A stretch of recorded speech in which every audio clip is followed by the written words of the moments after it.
Lena shared her knowledge, recounting Cross's paramilitary advances with a pragmatic clarity that belied the urgency beneath her calm exterior. Her dry wit lightened the mood at times, easing the tension that clung to the air like dust. She was no stranger to danger, and neither was I, but together, perhaps, we stood a chance. As the night deepened, I found myself opening up, revealing fragments of my past, my mentor's disappearance, my doubts, and the relentless pull of the map's mysteries. Lena listened, her gaze steady, occasionally offering insight or a sharp remark that cut through my self-doubt. When dawn broke, painting the sky in hues of gold and rose, I unrolled the living map once again. Its lines had shifted overnight, revealing new pathways and symbols that demanded my attention. Lena stood silently beside me, a sentinel in the fragile light, her presence a steadying force against the unknown. For the first time in days, a cautious hope stirred within me. The journey ahead was far from over, and the dangers would only grow more perilous. But with Lena's alliance, I was no longer alone. Together, we would face the shifting lands, the lost civilizations, and the relentless pursuit that sought to claim the map's power for destruction. "We move fast," Lena said, breaking the silence. "General Cross won't wait." I nodded, gripping the map tightly. "Then we can't afford to either." And so, with the ruins fading behind us and the living map guiding our steps, our perilous journey truly began, a journey where trust would be as vital as skill, and every dawn might redraw the line between survival and oblivion. But deep in my mind lingered a question as sharp as the desert wind.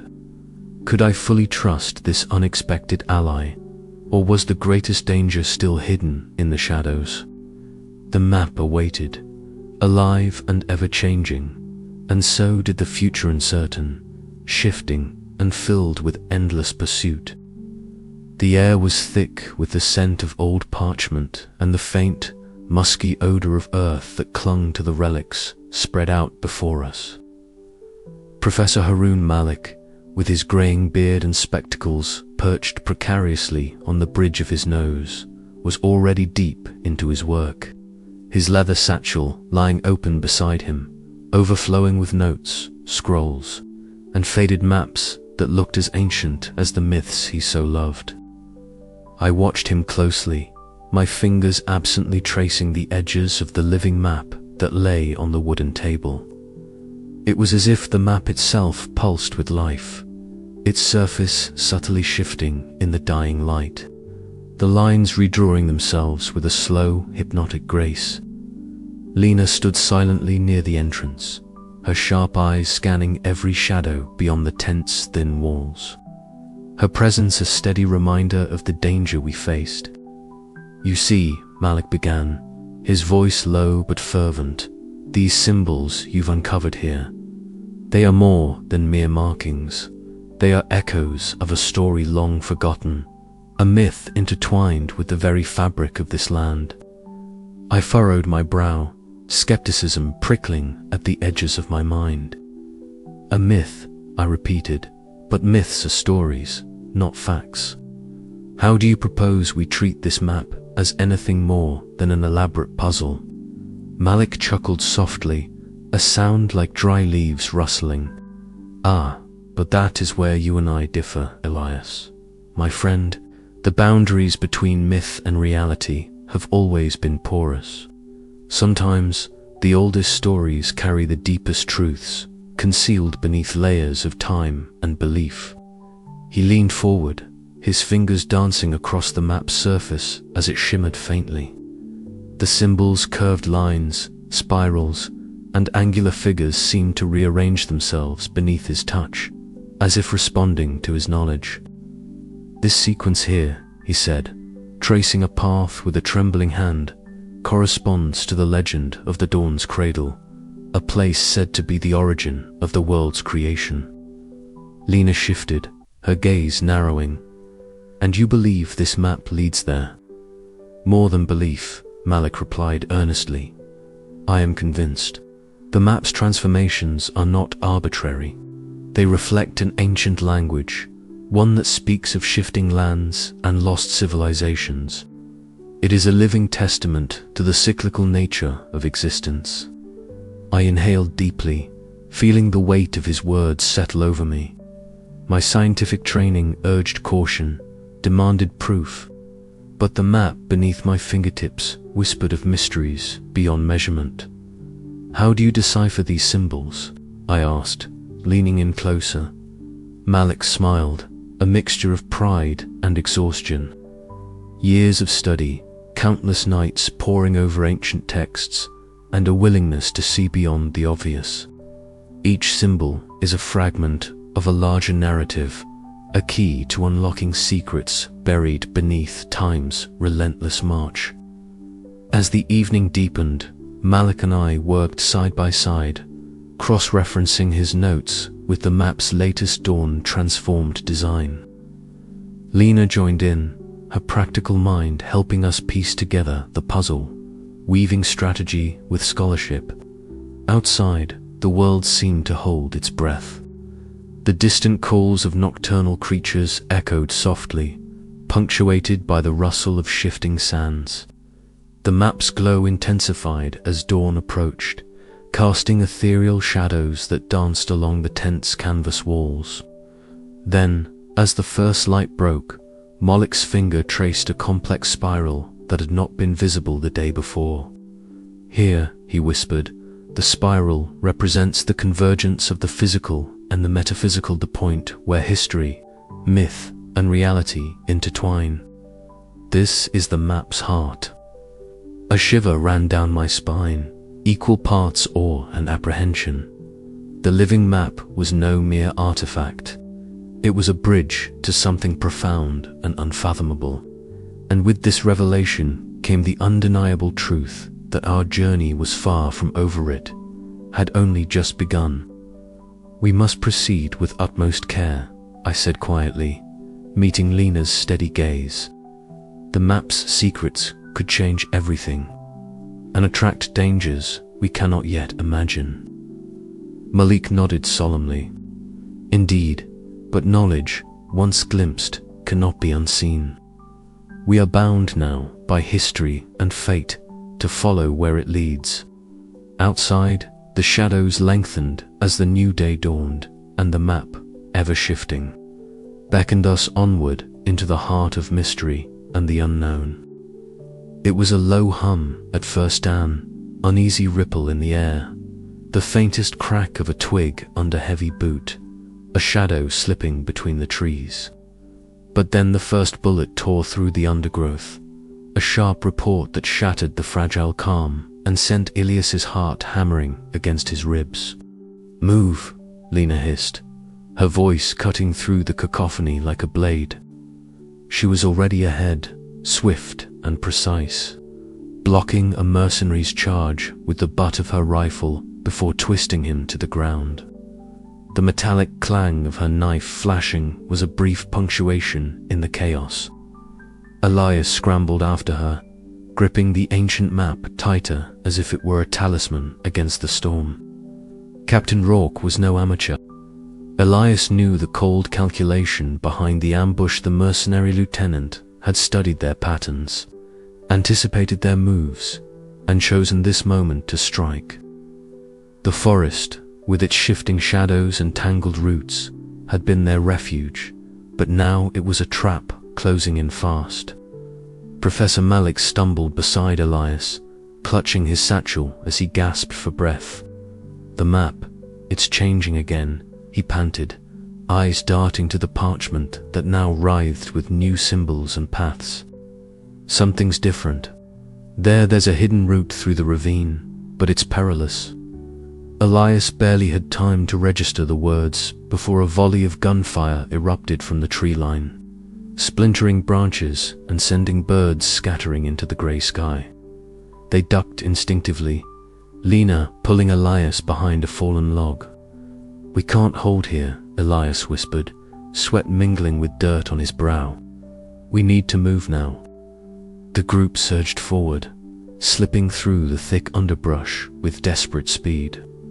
The map's new path beckoned a narrow ravine tangled with vines and jagged stones, a corridor of shadows that promised both escape and danger. As they moved, Ilias's thoughts raced. The map was alive, yes, but it was unpredictable, its shifting nature both a blessing and a curse. Each dawn brought new possibilities, but each night brought new threats. And now, with Cross's forces breathing down their necks, the stakes had never been higher. Lena covered their rear, firing bursts that forced their pursuers to hesitate. Elias caught glimpses of Captain Rourke, cold and relentless, directing his men with icy precision. The mercenaries moved like predators, silent, methodical, unstoppable. The ravine was treacherous. Loose stones slipped beneath their feet, and the walls closed in as they descended into shadow. Malik tripped once, catching himself with a strangled curse, but the group pressed on. Ilias's eyes flicked to the map, the cryptic symbols glowing faintly in the dim light, guiding them onward. Suddenly, a sharp crack echoed through the Ravina tree limb, snapping under weight. Elias spun just in time to see a mercenary lunging from the shadows. Lena was there in an instant, her knife flashing in the gloom, striking true. "Keep moving," she urged, breathless but fierce. They emerged from the ravine onto a rocky outcrop overlooking a mist-shrouded valley.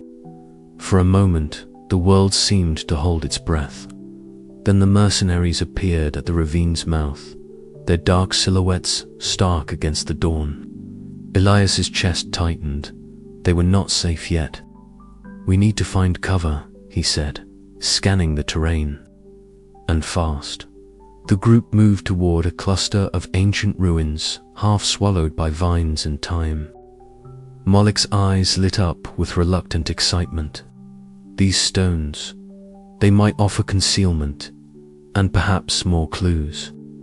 They slipped inside the crumbling walls, just as Captain Rourke's men spread out, combing the valley with ruthless efficiency. Elias's mind was a whirlwind of fear and determination. This pursuit was no longer a game of discovery, it was a battle for survival. Inside the ruins, Lena set watchers while Elias pored over the map. The symbols twisted and shifted as dawn broke, revealing a new path deeper into the wilderness, a path fraught with unknown dangers, but offering a slim chance at escape. "We can't let them catch us," Elias said quietly, meeting Lena's steady gaze. "Not just for us, but for the world." Her nod was resolute. "Then we keep moving, no matter what." But as the sun climbed higher, shadows of doubt crept into Ilias's mind. The relentless pursuit was wearing them down. Trust, once easy, now felt fragile. Every glance held questions, every silence suspicion. And somewhere out there, Captain Rourke watched and waited, a spectre of menace determined to seize the map's power at any cost. The chase was far from over. His fingers, stained with ink and the dust of countless journeys, trembled slightly not from cold, but from the weight of a revelation that had been gnawing at him since dusk. The ancient map, alive and ever-shifting, had led him and his companions through countless perils, but nothing prepared him for the sting of betrayal that now lurked within their own ranks. Elias' breath was measured. His sharp eyes narrowed behind round glasses as he replayed the intercepted transmissions again and again. The coded messages were subtle, expertly concealed beneath layers of innocuous chatter. But to him, they sang a bitter truth. Someone close was feeding intelligence to General Victor Cross.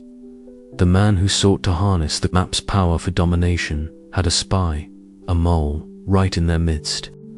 The camp was quiet, save for the crackling fire and the occasional murmur of the night breeze threading through the surrounding trees. Lena Dawes stood nearby, her athletic frame tense, her sharp eyes scanning the perimeter with a vigilance born of years in intelligence operations. She caught the flicker of concern in Ilias's gaze and approached silently, a question poised on her lips. "Ilias, what have you found?" Her voice was low, pragmatic, yet laced with an edge of urgency. He gestured toward the scattered papers. "Someone here has been leaking information. I've traced the messages. It's intricate, but the pattern is unmistakable." Lena's eyes darkened with suspicion. "Do you have a name?" Elias shook his head slowly. "Not yet, but whoever it is, they've been careful. We have to tread cautiously." Just then, Professor Harun Malik shuffled into the clearing, his graying beard catching the firelight as he adjusted the leather satchel slung over his shoulder. The usually eccentric academic wore a somber expression, his passionate eyes dull with worry. "I overheard," he murmured, settling on a log beside Elias. "Betrayal is a poison that spreads quickly. We must act wisely." Jade Kim, perched on a nearby rock with a portable device in hand, interrupted, her calm voice breaking the heavy silence. "I'm picking up unusual signal activity about 2 clicks east. Could be a reconnaissance team moving closer." The group fell into a tense silence, the gravity of their predicament settling like a stone in their chests. Ilias's mind raced, every conversation, every glance, now scrutinized under the harsh light of suspicion. Trust, once their most valuable asset, had become as fragile as the shifting lands the map revealed. The following hours were a crucible. Elias convened the group in the dim tent that served as their war room. Faces were drawn, lines deepened by exhaustion and anxiety. "We need to identify the traitor," Elias began, voice steady despite the turmoil within. "But more importantly, we must not let this fracture destroy us. The map's secret is too vital." Lena nodded firmly. "I'll handle security protocols. No one moves without clearance. We watch each other closely," Malik added. "Knowledge is our weapon. Let us use it to unmask the darkness among us." Jade's fingers danced over her device, eyes flickering with resolve. "I'll monitor all communications and signals. If the traitor tries to send another message, we'll catch them." Days passed in a tense, watchful routine.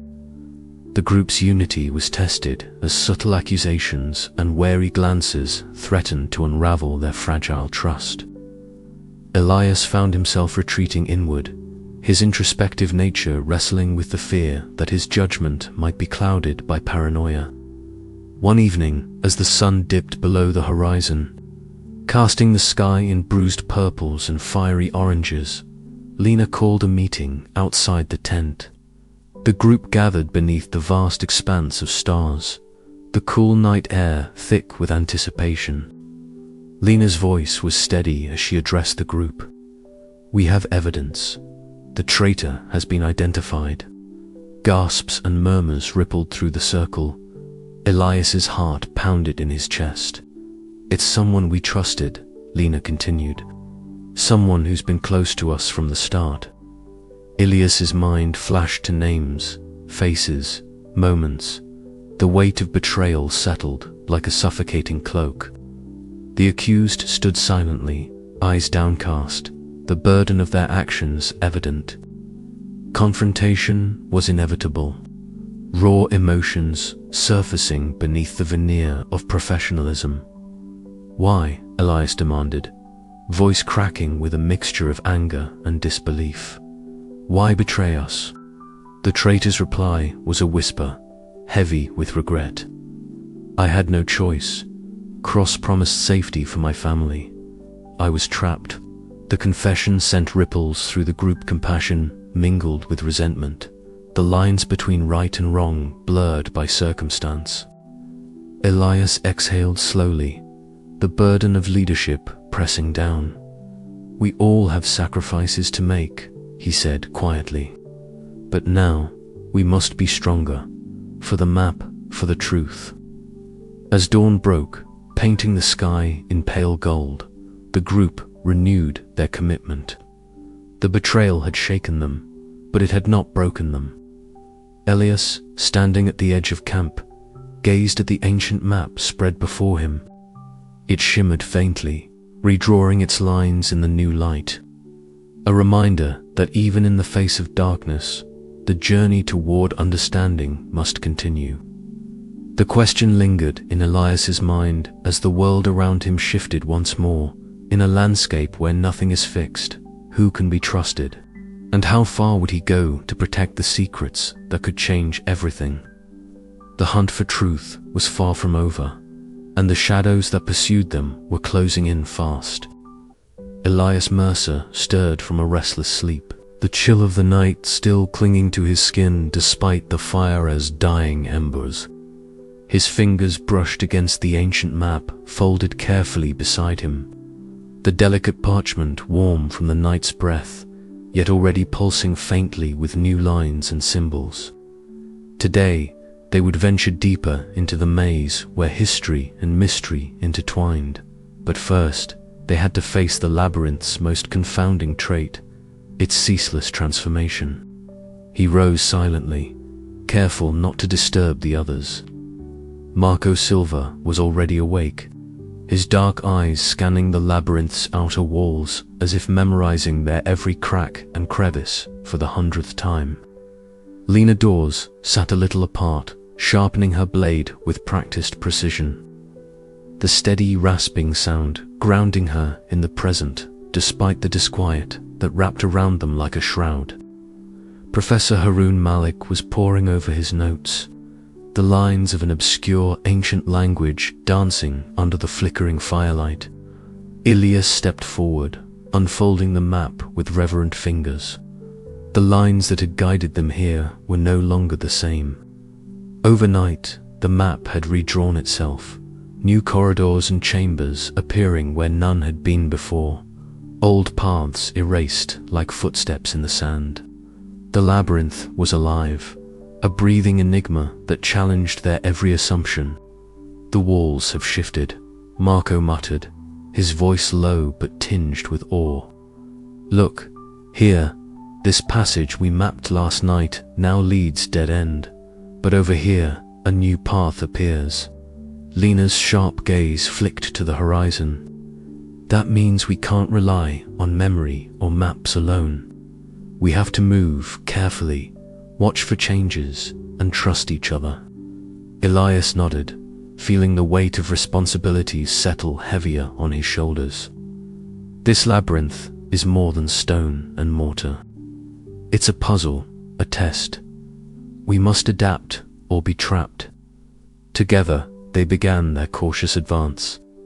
The labyrinth's corridors twisted and turned, the air thick with the scent of damp stone and ancient dust. Every step echoed, bouncing off the walls like whispers from a forgotten past. Elias's eyes darted constantly to the map, the shifting lines a beacon guiding them through the maze's deceptive embrace. Hours passed in tense exploration, the group uncovering hidden alcoves and chambers. In one such room, Elias found a stone tablet etched with symbols that glowed faintly under their torchlight. The air was cool and still, charged with a sacred reverence that made his breath catch. "Look at this," Malik said, his voice hushed. "These markings, they speak of origins, of worlds born from shifting lands and ceaseless change. It confirms what the map has hinted all along." Elias traced the symbols with trembling fingers, the ancient script weaving tales of creation and destruction, of balance maintained through endless pursuit.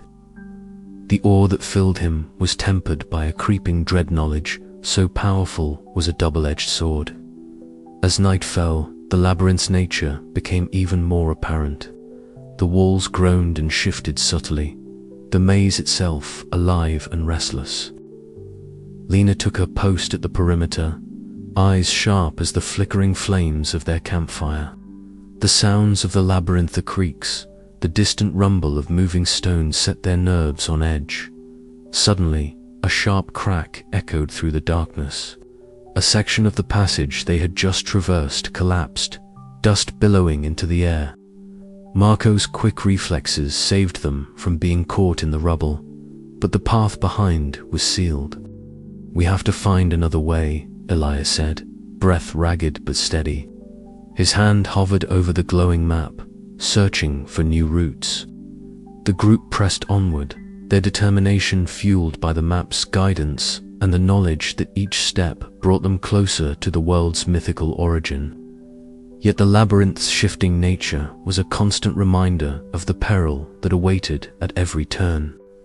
Through the changing maze, their bonds grew stronger, forged in the crucible of uncertainty and shared purpose. Trust blossomed where suspicion had once lingered, and each discovery deepened their understanding of the fragile balance between exploration and exploitation. At the heart of the labyrinth, hidden chambers revealed relics that whispered secrets of civilizations long vanished and the power that shaped the world itself. The map's true nature began to unravel, a living testament to history's fluidity and the enduring human spirit's quest for truth. But as dawn approached once more, Elias knew their journey was far from over. The labyrinth awaited its next transformation, and with it, new challenges that would test their resolve, their courage, and the very essence of who they were. With a final glance at the glowing lines of the living map, Elias whispered, "We must be ready. The labyrinth will not yield its secrets easily, and neither will our foes." The maze shifted again, and with it, the endless pursuit continued.